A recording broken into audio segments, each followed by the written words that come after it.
Dear students, Kerala syllabus में आज हमारे पास है 10th क्लास में चैप्टर नेम है कोऑर्डिनेट्स और पेज नंबर है 135। 135 पे इस तरह की एक डायग्राम गिवन है जिसमें हमने कोऑर्डिनेट्स फाइंड करने हैं। ठीक है, अब इसको समझने से पहले यहाँ पे एक चीज़ मैं बता देता हूँ कि जब भी हमारे पास एक्स एक्सिस पे कोई भी हम नंबर लगाते हैं, लेट्स सपोज यहाँ पे एक नंबर हमने पुट किया। ठीक है, अब ये एक्स एक्सिस की लाइन है और ये वाई एक्सिस है। ठीक है, अब यहाँ पे जो भी पॉइंट हमारा मेंशन होगा, लाइक लेट्स सपोज ये है 4। अब इस 4 पे हम जितना भी इसको y के पैरेलल मूव करेंगे इस पॉइंट को, ठीक है, मीन्स इस लाइन को जितना भी हम बढ़ाते जाएंगे तो इस पे x हमेशा 4 ही रहेगा। ठीक है, जबकि इसके अगेंस्ट y एक्सिस के नंबर्स चेंज हो सकते हैं। ठीक है, अगर इस तरह देखें तो y लेट्स सपोज यहाँ पे 1 है, यहाँ पे जाएंगे हम 2 हो जाएगा, यहाँ पे जाएंगे 3 हो जाएगा, यहाँ पे जाएँ तो 4 हो जाएगा। इसी तरह ये लाइन को जितना हम मूव करेंगे तो y एक्सिस तो चेंज होता रहेगा, लेकिन x एक्सिस को जितना भी हम इस पॉइंट को ऊपर लेके जाएं तो ये 4 ही रहेगा। ठीक है, इसी तरह अगर y एक्सिस के ऊपर से हम एक लाइन ड्रॉ करें, लेट्स सपोज यहाँ से मैं एक लाइन ड्रॉ कर रहा हूँ। अब इसको मैं यहाँ पे रखूँ या जितना भी इसको मैं इंक्रीज़ कर दूँ तो ये y हमेशा इसी पॉइंट के ऊपर ही रहेगा। लेट्स सपोज यहाँ पे y हो 3, तो ये इस पॉइंट पे y यहाँ पे भी 3 है, इधर जाएं 3 3 3, ये y अपनी वैल्यू चेंज नहीं करेगा, लेकिन इसके अगेंस्ट जो x एक्सिस है वो अपनी वैल्यू चेंज करता रहेगा। ठीक है, लेट्स सपोज यहाँ पे अगर हमारा x एक्सिस पे नंबर 1 है इसके अगेंस्ट, तो यहाँ पे जाएंगे तो ये 2 भी हो जाएगा, इसी तरह यहाँ पे जाएंगे तो ये 3 हो सकता है, और इसी तरह यहाँ पे 4 5 6 86। ठीक है, तो इसका मतलब ये है कि जो लाइन या जो पॉइंट हमारा x एक्सिस से जाएगा तो वो जितना भी इंक्रीज़ हो जाए, जितनी भी वो लाइन इंक्रीज़ हो जाए, वो पॉइंट हमेशा वही रहेगा। ठीक है, और इसी तरह y एक्सिस से जो भी लाइन हम ड्रॉ करेंगे तो उस पर y वो फिक्स नंबर ही रहेगा, 3 है 2 है या कोई भी नंबर है। ठीक है, तो वो y में चेंज नहीं होगा, तो इसके अगेंस्ट अपने दूसरे ऑपोजिट एक्सिस का नंबर ये चेंज कर सकते हैं। ठीक है, अब इसी के अकॉर्डिंग यहाँ पे हमें इस तरह की एक डायग्राम गिवन है। इस डायग्राम में सिर्फ हमें एक कोऑर्डिनेट गिवन है, बाकी कोऑर्डिनेट्स हमने खुद से फाइंड आउट करने हैं। बाकी कोई पेयर्स हमें गिवन नहीं है, कोई एक्सिस के ऊपर हमारे पास नंबर मेंशन नहीं है। ठीक है, पहले इससे जितने भी हमने एग्जांपल्स की थी उसमें हमारे पास एक्सिस के ऊपर या इस तरह के कुछ पेयर्स गिवन होते थे, उनको हम अपने ग्राफ पे मेंशन कर देते थे और अपने पॉइंट्स ऑफ कोऑर्डिनेट्स फाइंड कर लेते थे। ठीक है, तो यहाँ पे इन पॉइंट्स को फाइंड आउट करने के लिए या बाकी कोऑर्डिनेट्स को फाइंड आउट करने के लिए हमें एक पॉइंट गिवन है, इसी से हमने बाकी पॉइंट्स को फाइंड आउट करना है। ठीक है, अब सबसे पहले तो इस पॉइंट को अगर देखें तो ओरिजिन पे हमें पता है कि ये 0 पॉइंट होता है, इस पे x भी 0 होता है और y भी 0 होता है। ठीक है, उसके बाद अगर इस पॉइंट को हम देखें, अब देखें ये हमारा x एक्सिस है और ये y एक्सिस है। अब यहाँ से इस एग्जांपल के थ्रू मैंने जो बताया था, अगर उसको देखें तो यहाँ पे जो पहला नंबर है वो x है और सेकंड नंबर y होता है।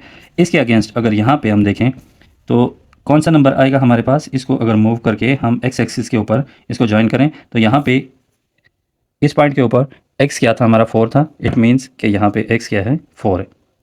तो x एक्सिस इस पॉइंट के ऊपर क्या आ जाएगा, 4, और सेकंड वन हमारा y है। ठीक है, तो y की लाइन हमारी ये होगी। तो इसके अगेंस्ट अगर हम y के ऊपर जाएंगे तो ये देखें यहाँ पे इस पॉइंट को ये मीट कर रहा है, और यहाँ पे हमने अभी देखा पहला कोऑर्डिनेट जो फाइंड किया इसके ऊपर y क्या है, 0 है, तो यहाँ पे क्या हो जाएगा, 0। फर्स्ट कोऑर्डिनेट गिवन था, सेकंड हमने फाइंड किया, थर्ड भी फाइंड कर लिया। अब हम जाते हैं अपने चौथे कोऑर्डिनेट की तरफ। अब यहाँ पे देखें, इस एग्जाम्पल के मुताबिक हम यहाँ से अगर इस लाइन को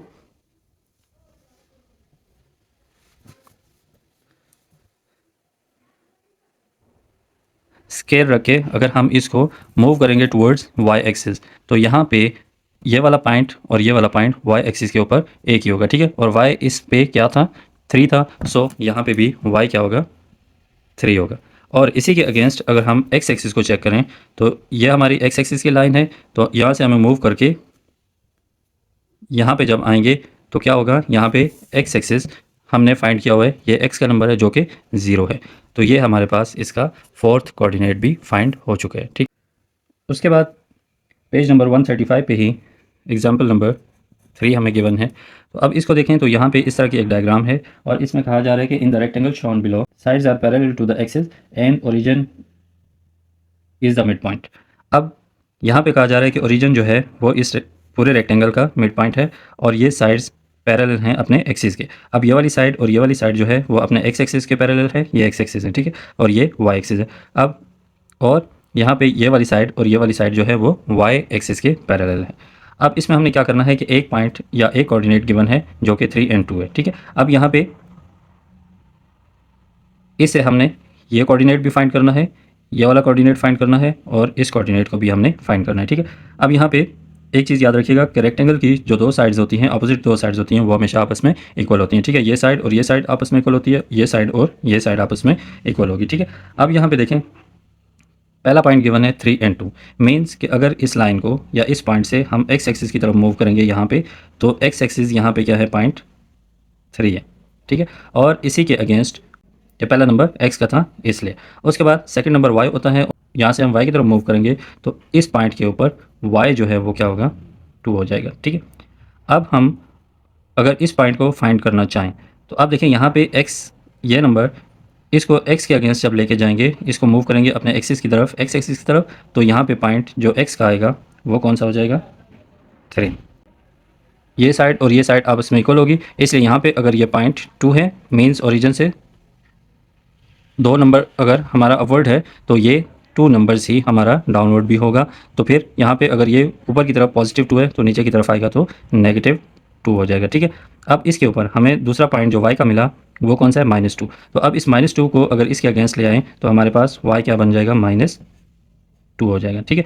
अब इसी से अगर हम यहाँ पे चले जाएँ तो y हमें पता है कि नंबर इसके अगेंस्ट कौन सा आएगा, -2। और x अगर फाइंड करना चाहें तो जब इसको यहाँ से हम x एक्सिस की तरफ मूव करेंगे तो यहाँ पे हम इसको, तो यहाँ पे ये एक दूसरे को इंटरसेक्ट करेगा। तो इसी तरह जैसे यहाँ से मैंने बताया कि 2 पॉइंट्स अपवर्ड है तो 2 पॉइंट्स ही डाउनवर्ड भी होना चाहिए। इसी तरह अगर ये साइड यहाँ तक 3 पॉइंट्स राइट साइड पे है तो 3 पॉइंट्स ही लेफ्ट साइड पे भी होनी चाहिए। तो जब लेफ्ट पे 3 पॉइंट्स हम जाएंगे तो यहाँ पे क्या हो जाएगा, -3, ठीक है। यहाँ पे पॉजिटिव 3 होता है और लेफ्ट साइड पे -3 होता है। तो यहाँ पे हमारा x क्या आ जाएगा, -3।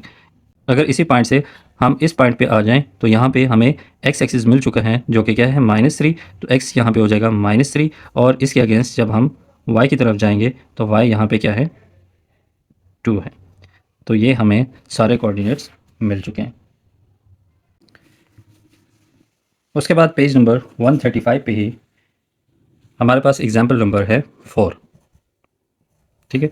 एग्जाम्पल नंबर 4 में कुछ इस तरह की एक ट्राइंगल गिवन है और इसमें कहा जा रहा है स्टेटमेंट में, the triangle shown below is equilateral triangle, ठीक है। तो इक्विलैटरल ट्राइंगल में क्या होता है कि equilateral triangle has 3 equal sides and 3 equal angles of 60 degree, ठीक है। अब इसके तमाम के तमाम एंगल्स भी कितने होते हैं, 60 डिग्री के होते हैं। ये तीनों एंगल्स हमारे कितने होंगे, 60 डिग्री के होंगे, ठीक।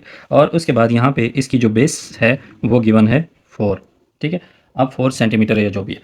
अब यहाँ पे हमने क्या करना है कि अगर लेट्स सपोज इसकी ये बेस 4 सेंटीमीटर गिवन है जो कि क्वेश्चन में गिवन है, ठीक है। तो यहाँ पे इक्वलेटर ट्राइंगल में सारी साइड्स इक्वल होती हैं, सो ये भी 4 सेंटीमीटर है और इसी तरह ये साइड भी 4 सेंटीमीटर ही होगी, ठीक है। अब यहाँ से हमें पता चल रहा है कि अगर ये 4 सेंटीमीटर है तो इट मीन्स इसकी जो हाइट है तो वो कितनी होगी, 4 सेंटीमीटर होगी, ठीक है। तो यहाँ पे जो इसका कोऑर्डिनेट बनेगा वो क्या होगा, इसको अगर हम यहाँ से मूव करें वाई की तरफ, ठीक है। तो यहाँ पे वाई हमें मिल रहा है 4, क्योंकि इसकी ये साइड कितनी थी, 4 सेंटीमीटर थी, ठीक है। उसके बाद यहाँ से यहाँ तक पहले से गिवन है 4 है, तो इसका क्या मतलब है कि यहाँ पे इसका मैक्सिमम जो नंबर है वो 4 तक जाएगा। x यहाँ पे क्या है, 4 है।